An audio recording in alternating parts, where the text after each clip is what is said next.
So this is one thing I want to add to my camping and to my ice fishing structures. I'm in my RV right now, and this is going to be something we're going to have in here now pretty much full time for the season. This is from GZAIR, GZAIR. This is a portable carbon monoxide detector. This is a concern for a lot of us, especially when we're in the upper Midwest and we end up having to, in the fall, do some heating in our campers or our recreational vehicles. So a camper here, it could be some of these toy haulers. There's a lot of different things. And what can happen is that your heater can sometimes back up, or you've got your stove, and carbon monoxide can start to enter the chamber. And there are stories of people who have gotten sick and or died because of that, whether it's been in an RV or it's been in a wheelhouse, fish house, which is something we put on the lake to go ice fishing in the upper Midwest.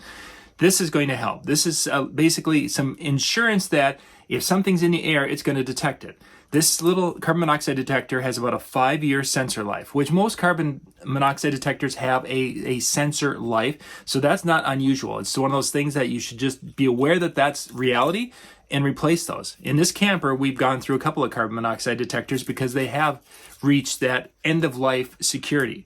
So what I'm doing right now is I'm taking the little sleeve off. This is the little mounting bracket. I can go and stick this anywhere in the camper. So I could do this, and then in the summertime, I can just insert this and I have it ready to go. And then when I go to my wheelhouse, I can actually, if I wanted to leave this in the camper, I could just hang it in my wheelhouse and I'm good to go. This is battery powered. It uses 2 of those little 2032, those little flat quarter-size batteries. 2 of them go in there. They'll last about 9 months of use. So in my case, I'm going to turn it on and use it in the camper in the summertime. If it detects some carbon monoxide, it will give you, see, right now it's calibrating. When you first turn it on, it takes about 2 minutes. Once it's up and running, it will go and sense the air if there's anything that's out there. And if it's kind of in a 50 range, and between 50 and 200, it's going to have the little, let's see, there's a little red bar here. There will be some flashing LEDs, basically to warn you that there's something in the air. Not enough to be dangerous, but there's something in the air. Once it gets to 200 parts, it will then set off a 70 decibel alarm, which is basically 70 decibels at 1 meter. So it's enough to wake you up. It's enough to notify you, but it's not going to be like an air horn in your ear type of thing. So that's really kind of a nice message. You're going to hear it, hopefully hear it a second when it's done calibrating. The little alarm is going to go beep here, and then it will be ready for use. To change the batteries, it's just a little, you put your coin in there and give it a turn, put the 2 new batteries in, and you're good to go. To use it, it's just to turn it on, you push, it's a long press, and it turns on. Once it's on and you see zeros or see numbers, there you go. Now you can see the 0. To shut it off, it's just just to press and hold, and then it will shut off. When it's in calibration mode, you cannot shut it off.